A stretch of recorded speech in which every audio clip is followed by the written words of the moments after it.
Hello mister Kunchacko, സകല തെളിവ് ഒപ്പിയെടുത്തിട്ട് താങ്കൾ ഉറങ്ങാണോ? അങ്ങനെ ഹോസ്റ്റൽ ഡേ ഗംഭീരമായെങ്കിലും പിറ്റേന്ന് ടിങ്കുവിനും ടീമിന് നല്ല പണി കിട്ടി. അലറിക്കൂവി ഇവനെ ആശുപത്രിയിലേക്ക് ഏറ്റിക്കൊണ്ടുപോയപ്പോൾ പറഞ്ഞ എന്താണെന്ന് അറിയാമോ? ആസ്മയ്ക്കുള്ള മീൻ മെഴുകിയതാണെന്ന്. ഞാനതൊക്കെ വിശ്വസിച്ചു. ഇനിയും പേരൻസിനെയും കൂട്ടി വന്ന് പ്രിൻസിപ്പളിനെ കണ്ടിട്ട് ഹോസ്റ്റലിൽ കയറിയാൽ മതി. എന്റെയൊക്കെ വേഷം കേട്ടല്ലോ. എടാ നിന്നോടൊക്കെ ആര് പറഞ്ഞ ആശുപത്രി പോയി തല്ലുണ്ടാക്കാൻ? ഇവനെ കൊണ്ട് ചെന്നപ്പോൾ മൈൻഡ് പോലും ചെയ്യാതെ ഡ്യൂട്ടി ഡോക്ടർ പറയാ ഇവന് വയറ് നിറച്ച് മൂരിമളം കലക്കി കൊടുക്കാൻ. അതുകൊണ്ടാണ് അച്ചോ വയലന്റ് ആയത്.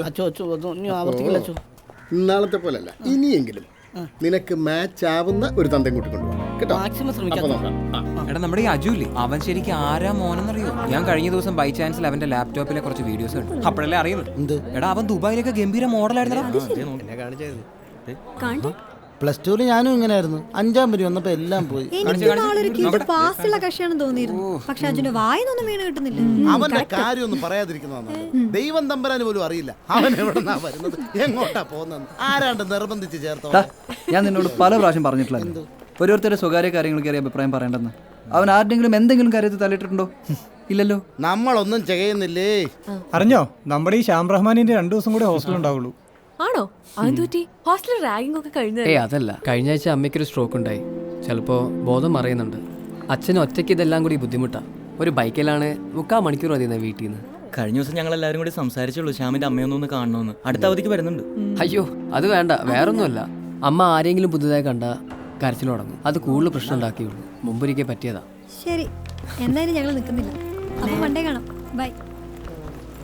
ഇലക്ഷൻ കാലത്ത് പാർട്ടിയും നമ്മളും തമ്മിലുണ്ടായ ഒരു ചെറിയ അകൽച്ച, അതാണ് ഈ അനുമതി വൈകിപ്പിക്കൽ. അതിന് നമ്മുടെ ബിൽഡിങ്ങിന്റെ അപ്രൂവൽ കാര്യത്തിൽ ഒരു അന്തിമ തീരുമാനമെടുക്കുന്നത് CTP അല്ലേ, മന്ത്രിസഭയല്ലല്ലോ. അല്ല, ഈ ആഭ്യന്തരമന്ത്രി രാമകൃഷ്ണൻ നാളെ ഒരു പാർട്ടി പരിപാടി പങ്കെടുക്കാനായിട്ട് ടൗണിൽ വരുന്നുണ്ട്. ഞാനിത് അദ്ദേഹത്തിന്റെ ശ്രദ്ധയിലൊന്ന് പെടുത്തി നോക്കട്ടെ. അതെങ്ങനെ? നേരിട്ട് പോയി കാണാനോ? അല്ല, അദ്ദേഹമായിട്ട് നല്ല ബന്ധമുള്ള ഒരാളെ എനിക്കൊരു ചെറിയ പരിചയമുണ്ട്. കോളേജിന്റെ കാര്യങ്ങളൊന്നും അച്ഛൻ്റെ വകുപ്പിൽപ്പെടുന്നല്ലെന്ന് പറഞ്ഞ് ആദ്യം ഒഴിയാൻ നോക്കി. പക്ഷെ ഞാൻ നിർബന്ധിച്ചപ്പോൾ നാളെ വൈകിട്ട് 4 മണിക്ക് ഗസ്റ്റ് ഹൗസിൽ നിന്ന് സമ്മേളനത്തിനൊന്നും വഴി കോളേജിൽ കയറിയിട്ട് പോകാൻ സമ്മതിച്ചു.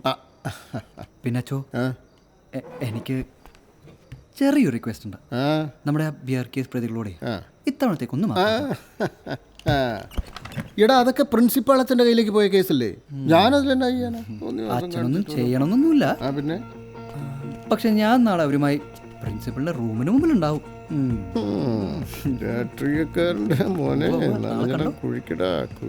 പിറ്റേന്ന് ശ്യാം വീട്ടിലേക്ക് മാറുകയായിരുന്നു. ടൗണിൽ പോയി ഞങ്ങളെല്ലാവരും അവനൊരു ചെറിയൊരു പാർട്ടി കൊടുത്തു. അവൻ പോയാലും ഭിത്തിയിൽ ഒട്ടിച്ചിട്ടുള്ള അവൻ്റെ പ്രിയപ്പെട്ട ചിത്രങ്ങൾക്ക് ഒരു കേടും വരത്തരുതെന്ന് ഞങ്ങളെ പറഞ്ഞേൽപ്പിച്ചു. ഹോസ്റ്റലിൽ അവൻ്റെ ലാസ്റ്റ് ഡേ പാട്ടുകളും കുഞ്ചാക്കോയുടെ ചില ഡാൻസ് നമ്പറുകളും ഒക്കെ നേരം വിളിക്കുന്നവരെ നീണ്ടു. അങ്കിളെ, പുതിയ ബൈക്ക് എടുത്തതിന് ഇവനെ കൊണ്ട് ചെലവഴിക്കണം കേട്ടോ.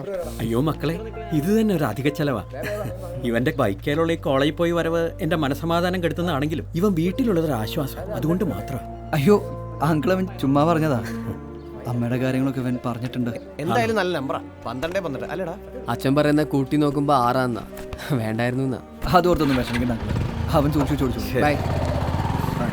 നിങ്ങൾ ചെയ്ത തെറ്റെന്താന്ന് പൂർണ്ണമായും മനസ്സിലായോ? ഹോസ്റ്റലിലേക്ക് ബിയർ അടിച്ച് വരാന്തയിലും ഫുട്ബോൾ ഗ്രൗണ്ടിലും വാൾ വെച്ചായിരുന്നു. ടിങ്കു, എത്ര പ്രാവശ്യം പറഞ്ഞു വാളെന്ന തരനാളെ വാക്ക് പരസ്യമായിട്ട് ഉപയോഗിക്കരുത്. ഫാദർ, അത് മാത്രമല്ല, പുറത്തുനിന്ന് നടക്കുമ്പോ പല ഇരട്ടപ്പേരുകളും വിളിച്ച് ഇവരെന്നെ താറടിക്കുന്നുണ്ട്. എന്ത് പേരൊക്കെ? ടിൻറ്റുമോൻ, താറാമുട്ട എന്നൊക്കെ. ആ പേരിന് വിളിക്കില്ല സാർ. എല്ലാവരും ഒന്ന് പുറത്തേക്ക് നിന്നടാ തൽക്കാലം. എന്തായി? മിനിസ്റ്റർ ഗസ്റ്റ് ഹൗസിൽ നിന്ന് പുറപ്പെട്ടിട്ടുണ്ട്. നമുക്കൊന്ന് താഴേക്ക് നിന്നാലോ? ഹലോ. ഇന്ന് ഓഫ് ഡേ ആയതുകൊണ്ട് വലിയ തിരക്കില്ലാണോ? സാർ, എങ്ങോട്ടാ? ഇവന്മാർക്കെന്താ ഇവിടെ? ഞങ്ങളുടെ ഹോസ്റ്റലിലെ പഠിത്തത്തിലും സ്പോർട്സിലും മികച്ചവരാ ഈ നിൽക്കുന്നത്. കൂടുതൽ പ്രോത്സാഹനത്തിനായി മന്ത്രിയെ കാണാൻ വെയിറ്റ് ചെയ്യാവര്.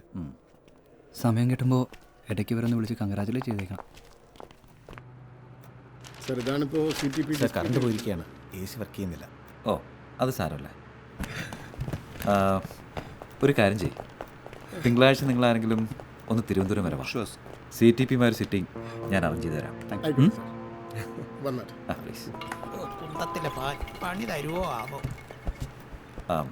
എന്നെ കാണാൻ കുറച്ച് കുട്ടികൾ പുറത്ത് നിൽപ്പില്ലേ, അവരൊന്നും വിളിക്കും. അതെ, മിനിസ്റ്റർ നിങ്ങളെ അകത്തേക്ക് വിളിക്കുന്നുണ്ട്.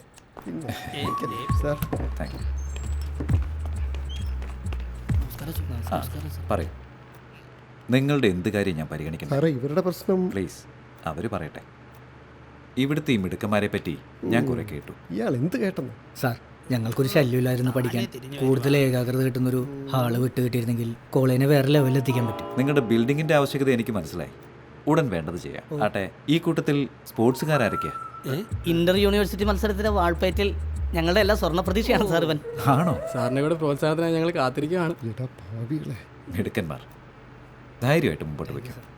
നിങ്ങൾക്ക് ഭാവിയിൽ ഒരു കുറവും വരാതെ ഞങ്ങൾ നോക്കിക്കൊള്ളാം. എന്നാ പിന്നെ നിങ്ങൾ ഹോസ്റ്റലിലേക്ക് പോയി പരിശീലനം തുടങ്ങിക്കോളൂ.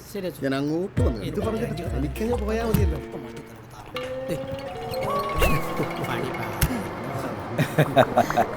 സാറാകെ മാറിയല്ലോ. എന്തായിരുന്നു മന്ത്രിയുടെ മുന്നിൽ അവൻ്റെയൊക്കെ പ്രകടനം? ദേ ഒരു കാര്യം ഞാൻ പറഞ്ഞേക്കാം. ഞാൻ ഇത്തിരി കണ്ണടയ്ക്കുന്നു എന്ന് കരുതി എൻ്റെ തലേ കയറാൻ വന്നാലുണ്ടല്ലോ, ആ ഫസ്റ്റ് ഇയറിലെ അനിൽകുമാറിലായിരുന്നെങ്കിൽ നീയൊക്കെ ഇപ്പം വീട്ടിലിരുന്നേനെ. ഇനി നന്നായി പഠിച്ചോളാം. വാൾപ്പയറ്റോ ഇറങ്ങിപ്പോക്കണം എൻ്റെ മുന്നിൽ നിന്ന്.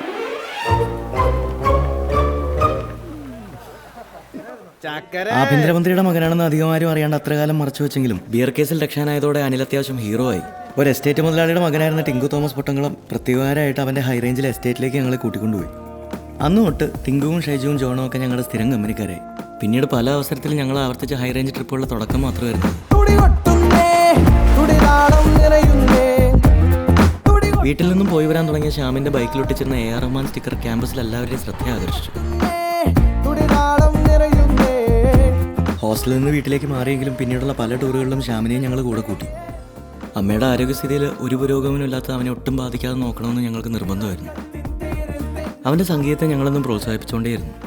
പറ്റുമ്പോഴെല്ലാം സ്വന്തമായി ട്യൂൺ ചെയ്ത പാട്ട് പരീക്ഷണങ്ങൾ ഞങ്ങളെ കേൾപ്പിക്കലായിരുന്നു അവൻ്റെ പ്രധാന പരിപാടി. കേട്ട പല പാട്ടുകളും നല്ലതാണെന്ന് പറഞ്ഞ് ഞങ്ങൾ പ്രോത്സാഹിപ്പിച്ചപ്പോൾ ചിലതെല്ലാം കോപ്പി അടിയാണെന്ന് പറഞ്ഞായിരുന്നു ഈ കുഞ്ചാക്കോയുടെ കളിയാക്കൽ. അവസരം കിട്ടുമ്പോഴൊക്കെ ശ്യാമിൻ്റെ ബൈക്ക് വാങ്ങി ഓടിച്ചു പഠിക്കുക എന്നതായിരുന്നു അന്നയുടെ പുതിയ ഏർപ്പാട്. കണ്ടു നിന്നിരുന്ന് ഞങ്ങൾക്കതെപ്പോഴും ഒരു ടെൻഷൻ തന്നെയായിരുന്നു.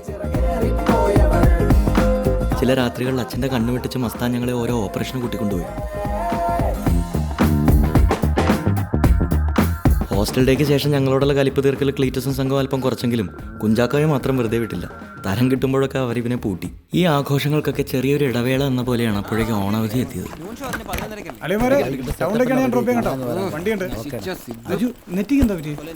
അത് ഇന്നലെ ഒന്ന് തട്ടിയതാ. ഹലോ, ഇന്നലെ കണ്ടില്ലല്ലോ, എവിടെയായിരുന്നു? ഇന്നലെ ഒന്ന് കറങ്ങാൻ പോയതാ ചേട്ടാ, കുറച്ച് ലേറ്റ് ആയി വന്നപ്പോ. ഹാപ്പി ഓണം.